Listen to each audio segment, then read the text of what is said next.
When I grew up, I was a rapper and a gangster, just like you. Ask any hip-hop fan about 1989, and you'll probably hear the same few titles. You're on a mission, and you're wishing someone could cure your lonely condition. But this wasn't just another great year for rap.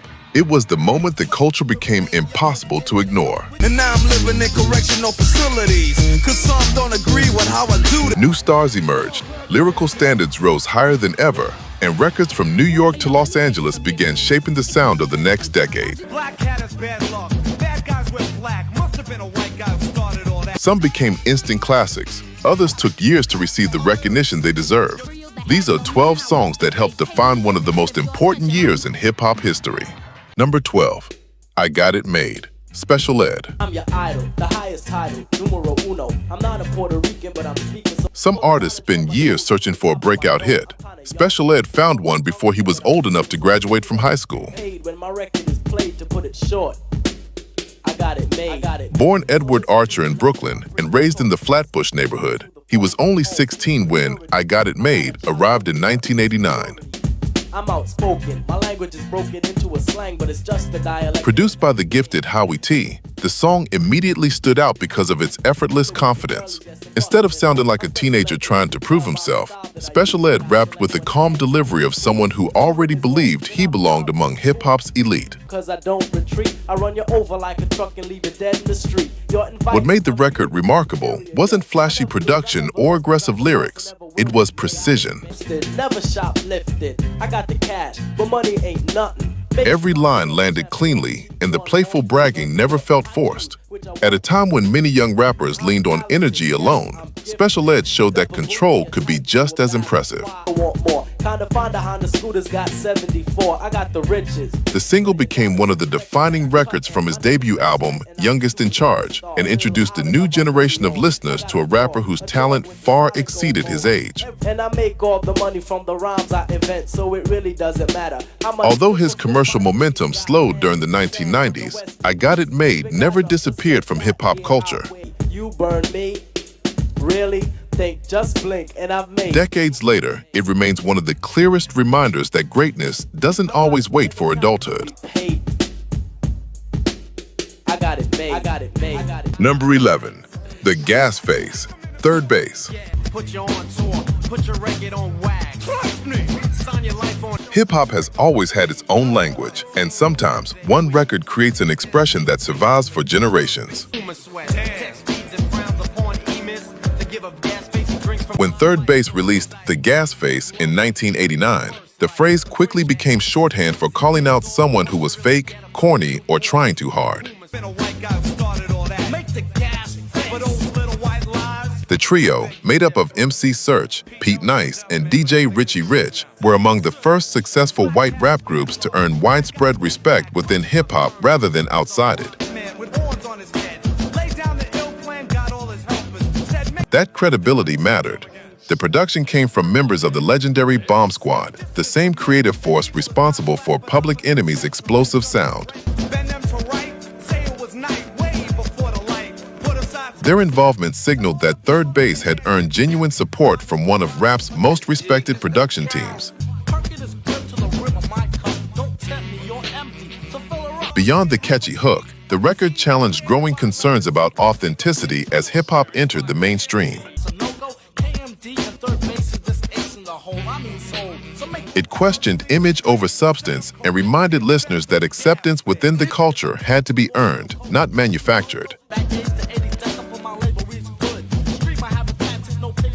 While many novelty phrases disappear after a few months, Gas Face became part of hip-hop vocabulary for years. The song's influence reached beyond radio playlists, helping shape conversations about credibility during a period when rap was expanding faster than ever before. If you're enjoying these stories, consider subscribing. We spend days researching every record, checking the facts, and uncovering the history behind the music. Your support helps us keep these stories alive for the next generation of hip-hop fans. Number 10, Me, Myself, and I, De La Soul. Mirror, mirror on the wall, tell me, mirror, what is wrong. By 1989, hip-hop already had clear expectations. Tough lyrics, expensive jewelry, and larger-than-life personas dominated much of the conversation. It's just me, myself, and I. Then De La Soul arrived and ignored nearly all of it. Always pushing that we formed an image, there's no need. The trio from Long Island, Posdnuos, Trugoy the Dove, and Maceo, released Me, Myself, and I as part of their groundbreaking album 3 Feet High and Rising. It's just me, myself, and I. Built around a playful sample from Funkadelic's Not Just Knee Deep, the song encouraged individuality at a time when fitting into rap's established image often seemed essential. Its lighthearted sound confused some executives who struggled to market music that didn't fit existing categories. Was it conscious rap? Alternative rap? Comedy? When hype is written. De La Soul didn't seem interested in labels. They simply made music that reflected their personalities. Dan called Stucky, and from me, myself, and I. Commercially, the gamble worked. The single reached the Billboard Hot 100 and introduced a style that proved hip-hop could embrace humor, creativity, and self-expression without sacrificing lyrical quality. It's just me, myself, and I. The group's success also inspired artists who refused to follow trends. 4 + 1 and 2. But that glory's been denied by consistency. Years later, many alternative and experimental hip-hop acts would point to De La Soul as proof that originality could build a lasting legacy. Black is black. Mirror, mirror on the wall, shovel chestnuts in Number 9, Road to the Riches, Kool G Rap and DJ Polo. Took a break, never made a mistake. Took time to create, cause there's money to make. Long before crime dramas dominated streaming services, Kool G Rap was painting cinematic stories with nothing more than a microphone. Cause my pockets seem stuffed enough. All the freaks wouldn't speak, cause my checks were weak. Released in 1989 from the album Road to the Riches, the title track showcased an approach to lyricism that felt revolutionary. Catch the dream, all the girlies scream, and suckers get cream. Dream the box. Produced by Marley Marl, the record combined detailed street storytelling with intricate internal rhymes that challenged nearly every standard hip-hop had established up to that point. Kool G Rap didn't simply describe events, he built scenes. Cause I really were clocked. Dealt with 4 kind of fiends, swinging jackets and jeans.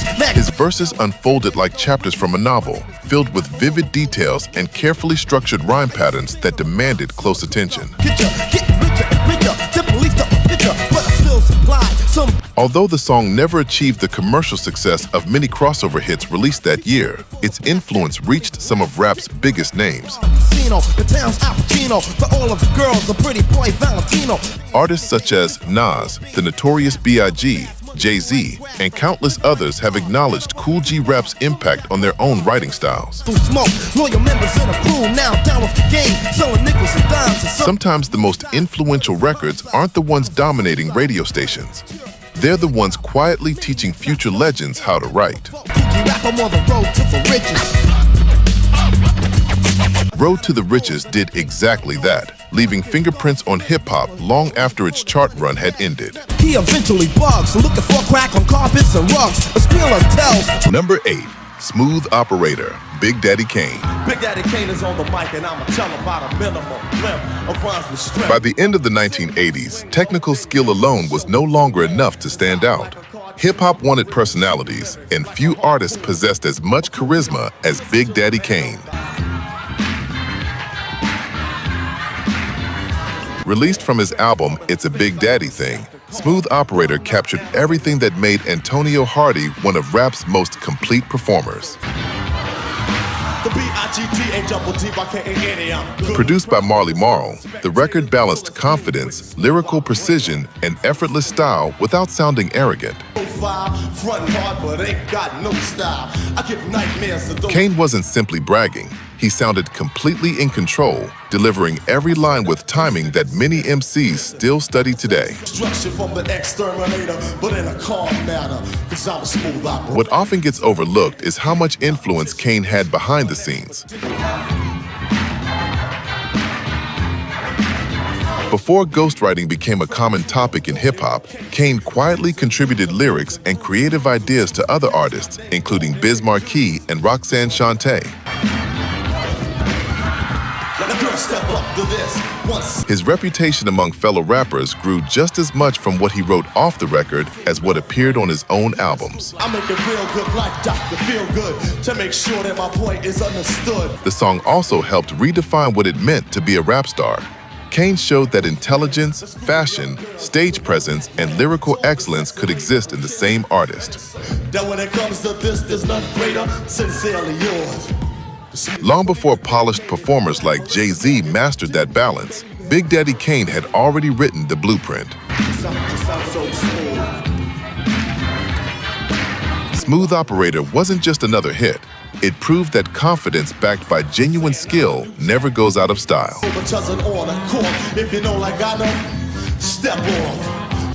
Number 7, Ladies First, Queen Latifah featuring Moni Love. Some records become popular, others become statements.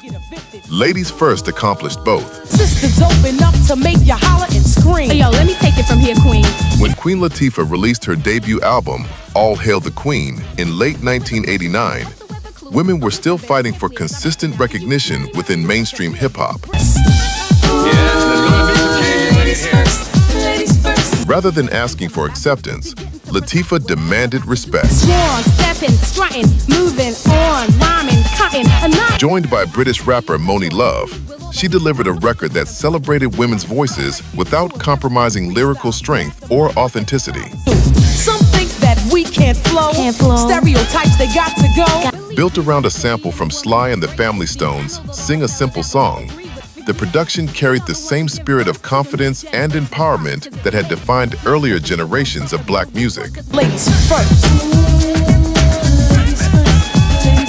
The accompanying music video reinforced that message by honoring influential black women from history, connecting hip-hop to a much broader cultural legacy.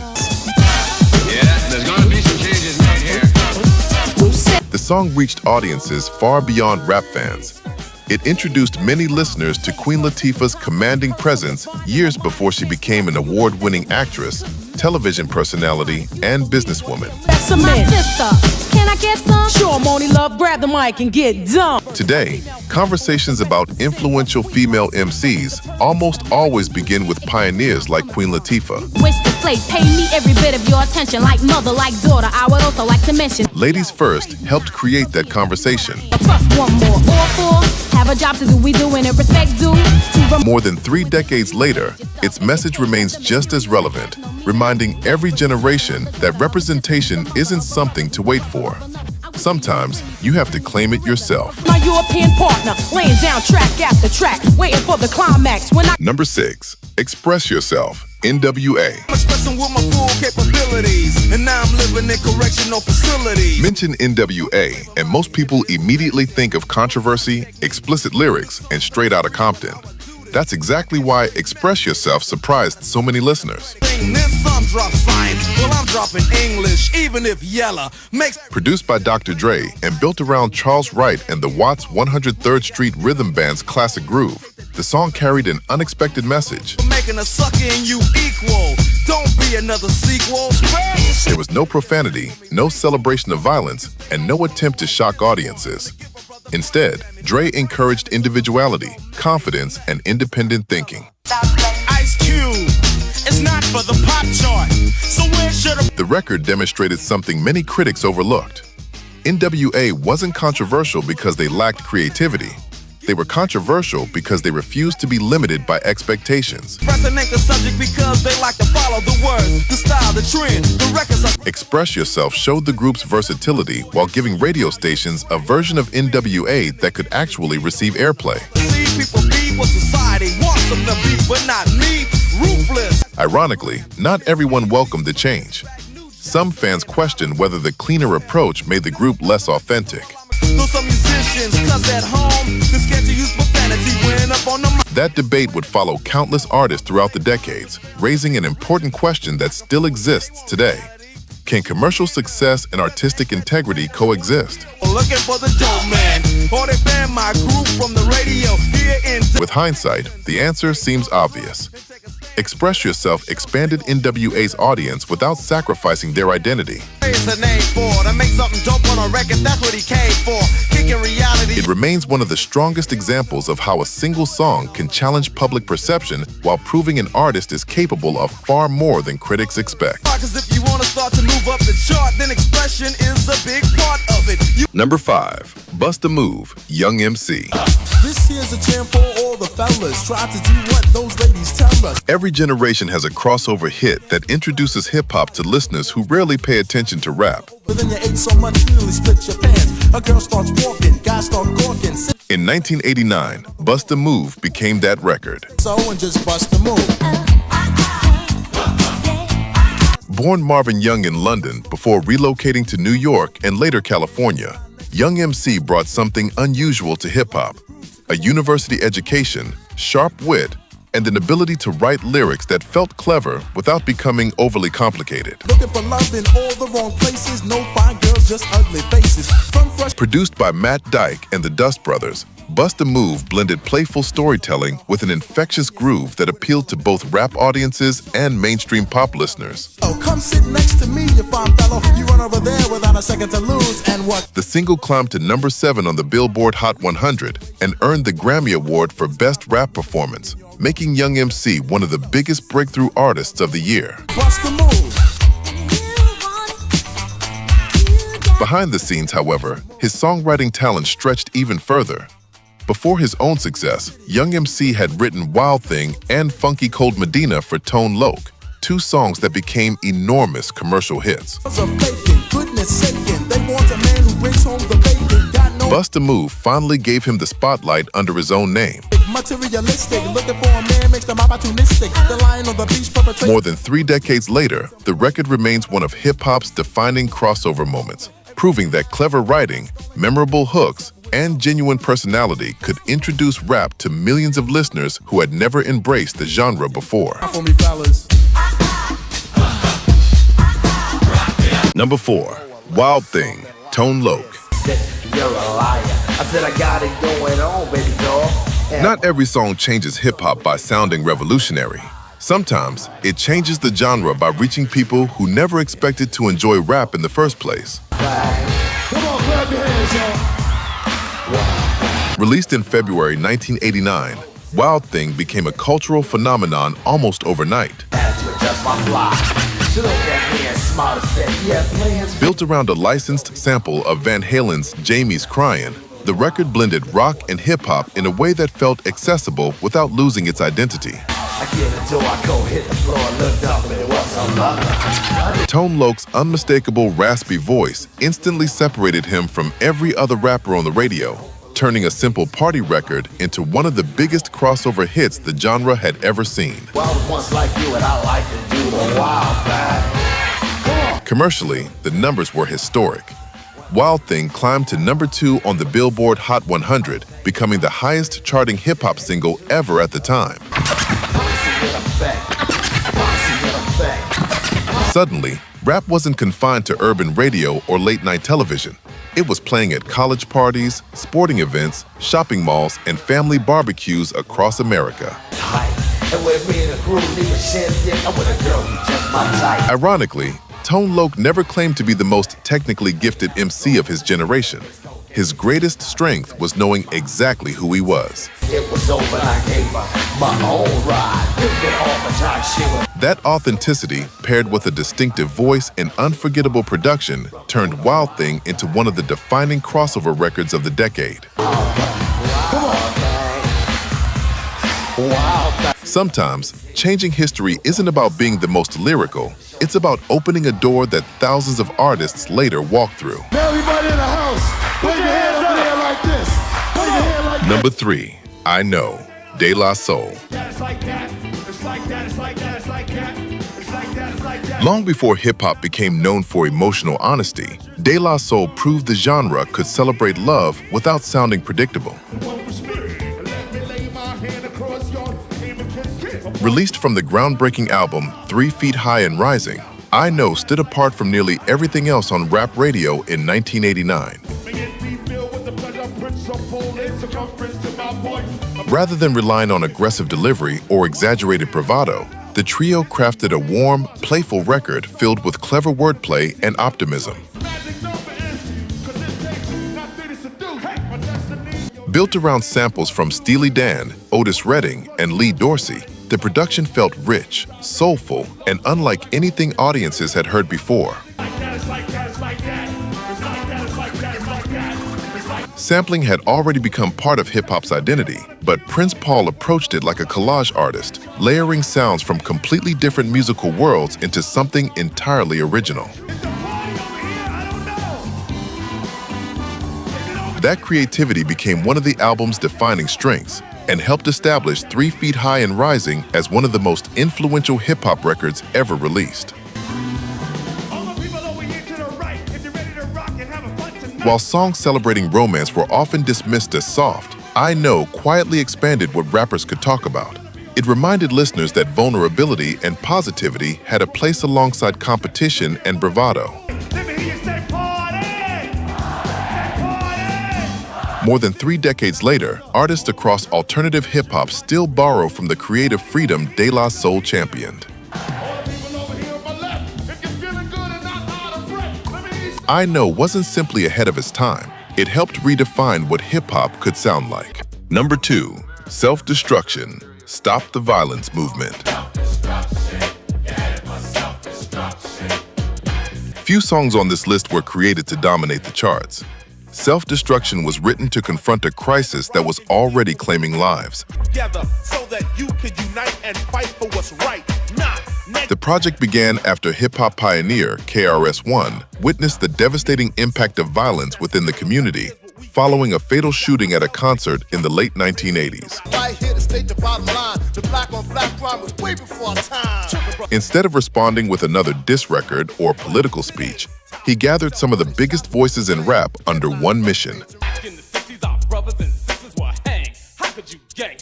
Public Enemy, MC Lyte, Kool Moe Dee, Dougie Fresh, Heavy D, Just Ice, Stetsasonic, and several others joined forces to record Self-Destruction. The proceeds supported youth education and anti-violence initiatives, proving that hip-hop could mobilize around real social issues instead of simply commenting on them. Not everyone embraced the message. Critics argued that artists should stay focused on entertainment rather than activism. The record answered those doubts by demonstrating that rap had matured into a platform capable of influencing public conversation. Years later, whenever major artists unite to support disaster relief, social justice, or charitable causes, they follow a path that Self-Destruction helped establish. It wasn't simply a song. It was evidence that hip-hop could accept responsibility for its own community while inspiring positive action beyond the recording studio. Number 1, Fight the Power, Public Enemy. If one song captured the spirit of 1989, it was Fight the Power. Commissioned by director Spike Lee for his film Do the Right Thing, the record became far more than a movie soundtrack. Chuck D, Flavor Flav, and the Bomb Squad created an explosive anthem that fused dense production, fearless lyricism, and unapologetic social commentary into one of the most influential records hip-hop has ever produced. The Bomb Squad's production sounded unlike anything else on the radio. Layers of James Brown samples, sirens, scratches, speeches, and relentless percussion created controlled chaos that matched the tension unfolding throughout Spike Lee's film. Every listen revealed another detail buried within the mix. Lyrically, Chuck D challenged accepted narratives about history, race, and cultural icons with a confidence few artists had displayed on such a public stage. The song sparked debate almost immediately, but that controversy became part of its lasting impact. It forced audiences to confront uncomfortable conversations rather than avoid them. Commercial success alone could never measure Fight the Power. Its true legacy lives in protests, documentaries, classrooms, and conversations that continue decades after its release. More than a hit record, it became a defining cultural statement. When people remember 1989, they remember an era when hip-hop proved it could entertain, educate, and challenge society all at once. No song represents that transformation more powerfully than Fight the Power. 1989 didn't simply produce unforgettable songs. It reshaped what hip-hop could accomplish. From lyrical innovation to social activism and mainstream success, these 12 records helped build the foundation for everything that followed. Which song would make your list? Let us know in the comments, and we'll see you in the next one.